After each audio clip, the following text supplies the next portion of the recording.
warm welcome to LMS portal Dr. Kavitha for BA Optional English 4th semester.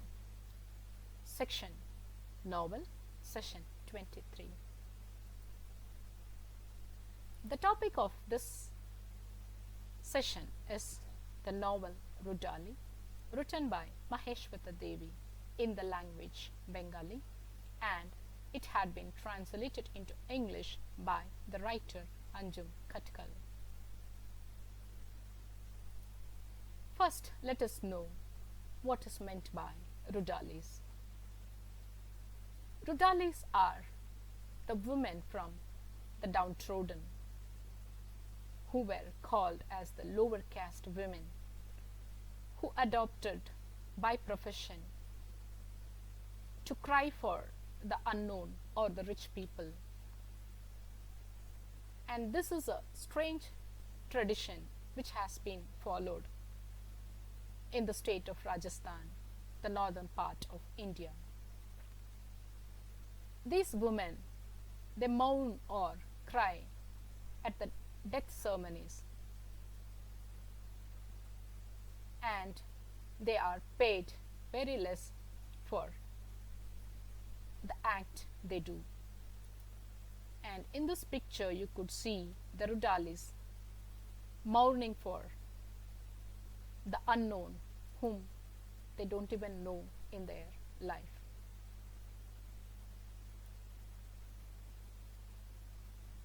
Now, before getting into the novel, let us know about the author. MAHESWETA Devi was born on 14th January 1926 at Bangladesh, which was a part of British India. Her parents, Manish Kathak and Dattatri Devi, both were writers as well as social workers.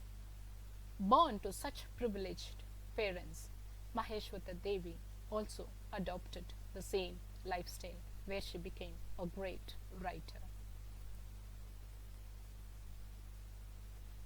So let us see MAHESWETA Devi as a writer. She was an author of the 20th century India who was recognized as the most prolific writer. Her writings were a voice for the voiceless. She was a socio-political activist, a reformer, and her writings were focused on the downtrodden or the underprivileged sections of India.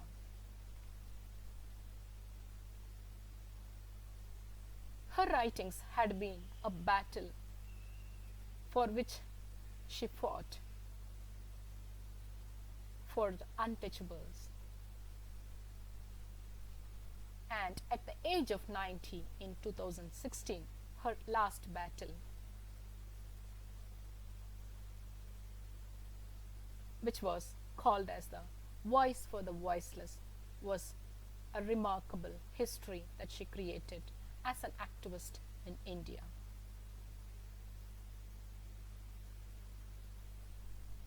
A personality where India has ever seen is MAHESWETA Devi. Now, in brief, let us see her literary journey. She wrote in Bengali. Her journey started with her first novel, Jhansi Rani, which was so welcoming from the readers. And all her writings were being translated by many authors, and Gayatri Chakravarti Spivak was a special person to critique her writings. Her stories were being adapted for the drama theatres previously, and recently it has been made films also. And particularly this novel, Rudali, was also made a Hindi film in 1993, Bollywood.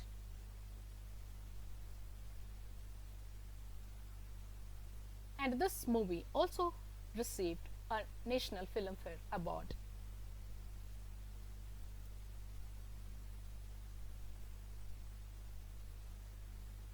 So now let us know about the awards and recognitions of Mahesweta Devi.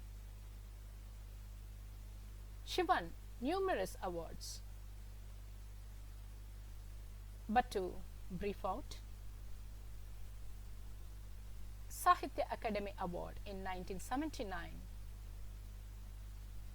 and she received the prestigious Padma Shri Award for social work in 1986, the Jnanapita Award in 1996, and the highest civilian award called the Padma Bhushan Award in 2006, the SAS Literary Award in 2007, and Yashwant Rao Chavan National Award in 2010.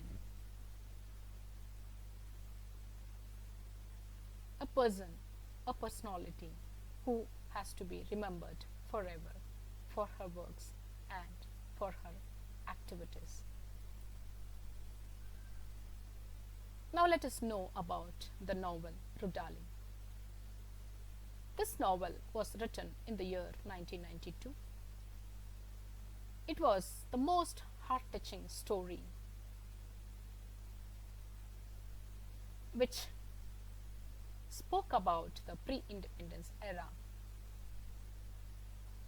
a tale of exploitation, suffering, and survival.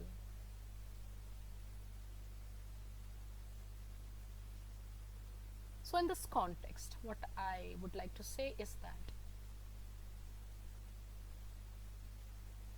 women who had been praised as goddess in the upper class is a sheer contradictory to the exploitation faced by the lower class women in India.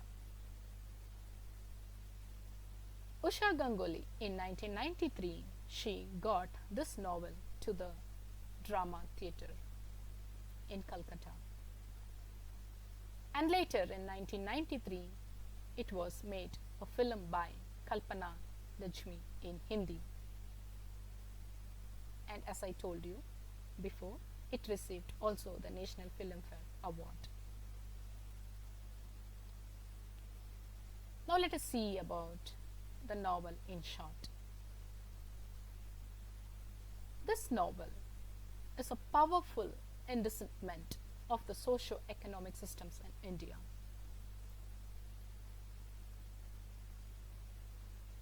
It speaks about the marginalized society of the lower caste, particularly to the women. So in this novel, the protagonist is Sanichari, who creates a great transformation of whole of the downtrodden community. Her empowerment is recognized in this novel.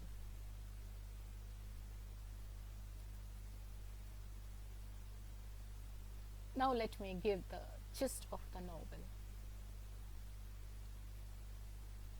So in Rajasthan, in a small village called Thad,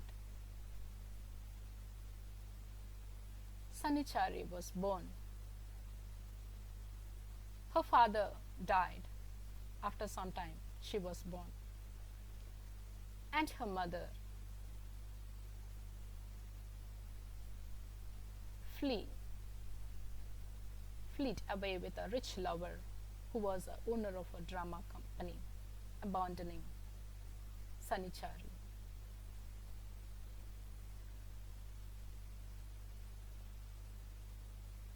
Sanichari's mother, Pivili,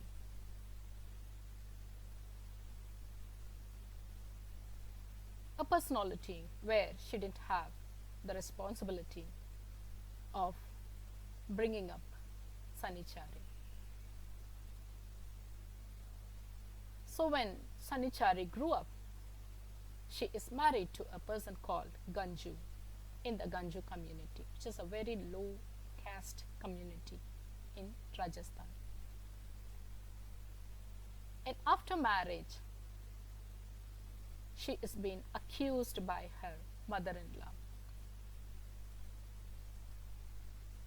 and she gives birth to a boy and she names him as Buddha.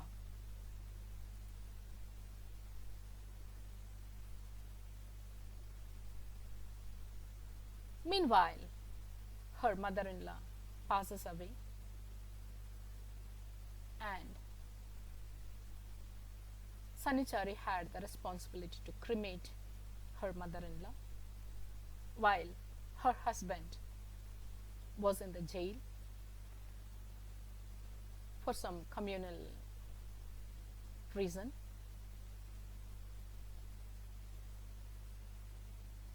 Sanichari, she didn't have a penny to cremate her mother, so she gets 20 rupees from the landlord, Ram Avatar, who is the head of the village.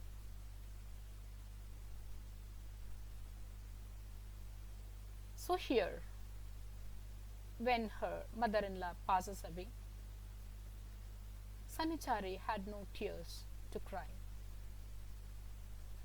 Later,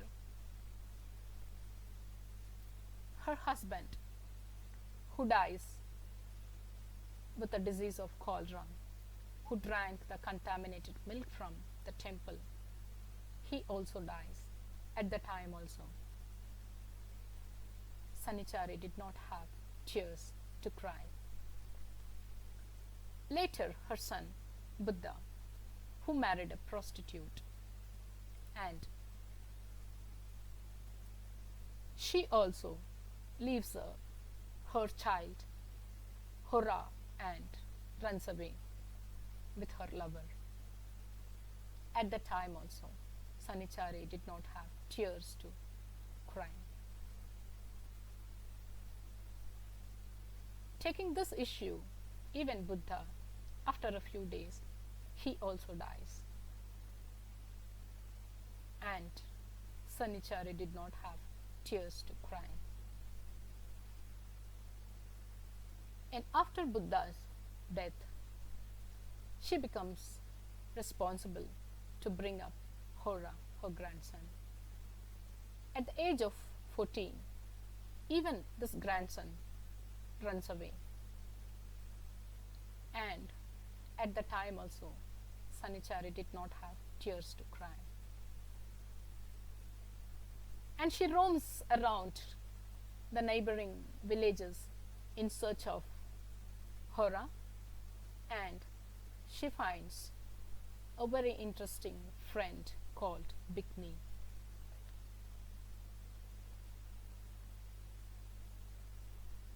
She comes to know that they were childhood friends and they become close friends.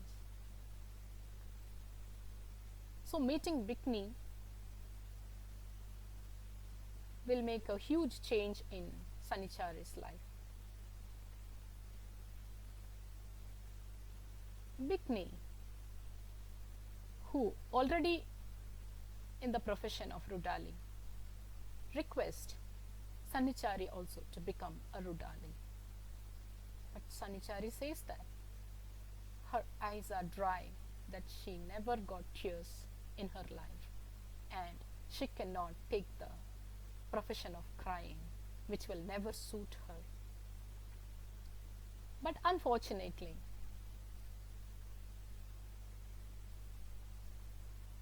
the so-called friend Bikni leaves to her native,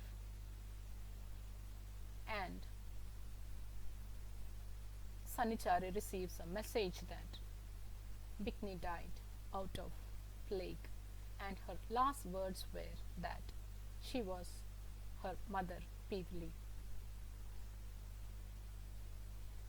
Knowing that Bikni was her mother Pivli, for the first time Sanichari gets tears in her eyes, and ironically being so unfortunate, she adopts the profession as Rudali. And she becomes an expert in that profession, just going to unknown people's death ceremony and just beating her chest and crying aloud. So this is the story of Rudali. So now I have splitted this story into episodes where we can see 2 episodes in this session. So the first episode is the village of Taha. So here the story revolves around the character Sanichari.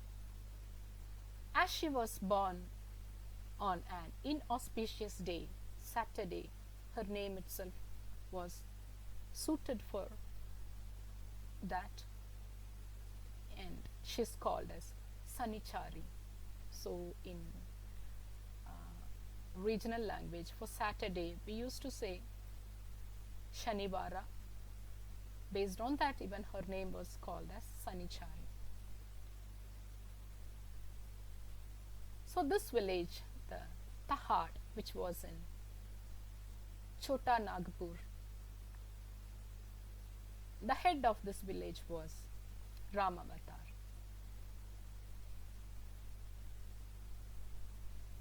Actually, Ramavatar's son, Lakshman Singh, had an eye on Sanichari.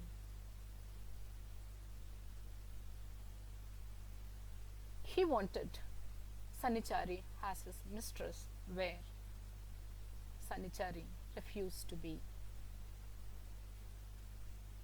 Though she was experiencing the abject poverty, she couldn't think of becoming a mistress to a rich person. And we could see in the acts that her mother-in-law accuses her for everything, for no mistake. And one day she passes away.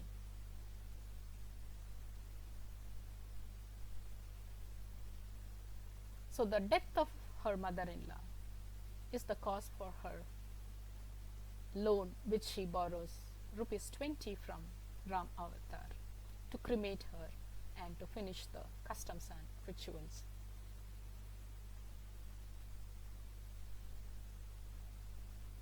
Just because she got ₹20, she becomes a bonded labor to Ramavatar Singh's house. She had been working for more than 4 years, and already she had paid ₹50 for the amount what she got, ₹20 with all interest, and still she is a bonded labor.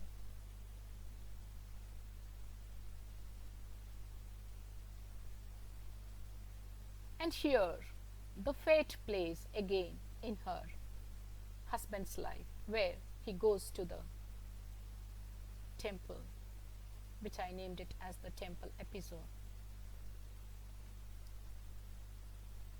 So in those days, this lower caste people were not allowed into the temple.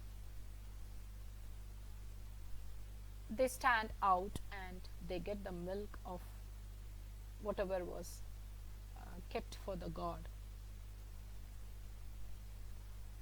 and drinking that milk, which was contaminated, her husband dies out of cholera. And now helplessly Sanichari works at Ramavatar Singh's house.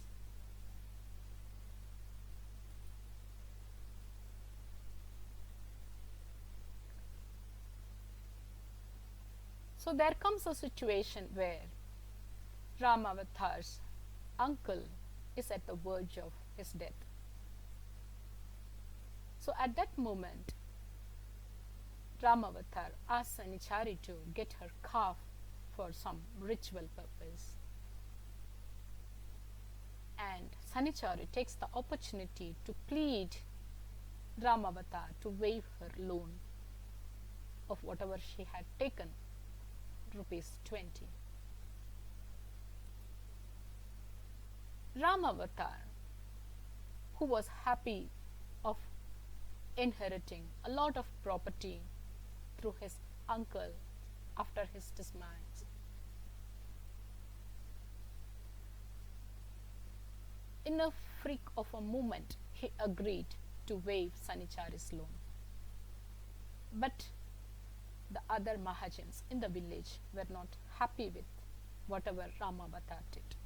They felt that if untouchables are given such kind of opportunities, they will never be under their control.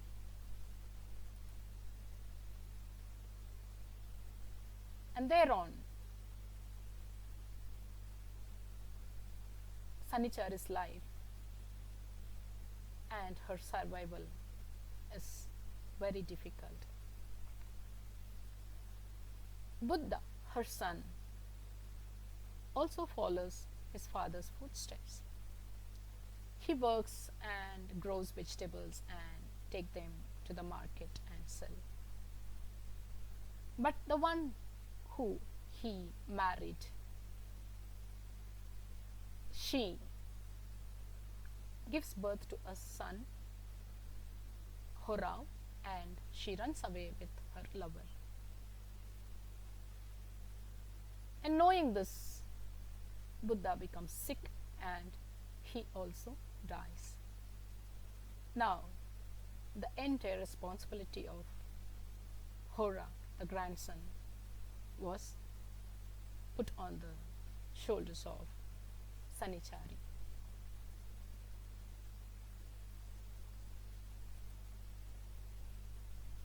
Sanichari takes Hora and leaves him to work at Lakshman Singh's house. But at the age of 14, even Hora runs away from her. And now she is left all alone in the world, and she goes in search of this Hora. And during the search, she meets a person called Bikni, and thereon her life turns to be different.